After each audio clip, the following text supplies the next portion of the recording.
Assalomu alaykum do'stlar, mana balig'imiz tayyor bo'lyapti. Xudo xolisa mana mangalda pishiramiz. Endi mana to'kamiz idishiga. Bismillahirrohmanirrohim.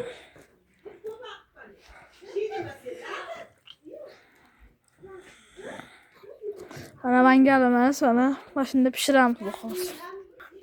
Mana sov oldik. Endi mana mangalga solib, marinovka qilib xudo xolisa pishiramiz. Mana mangalga teryapmiz baliqlarimizni. Kuzatib turinglar, xudo xolisa qilib pishiramiz. Mana surish jarayonimiz. Xudo xolisa marinovka qilib pishiramiz.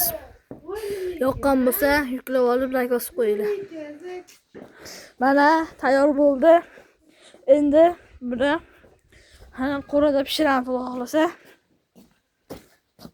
Tomosha qilinglar. Mana balig'imizning nomi laqqa. Mana kesira baliq olsanglar, mana foydali qilib pishirish. Foydali kichkina hammasi bo'ladi. Bilasizlar, laqqani bo'lmaydi qilib turadi.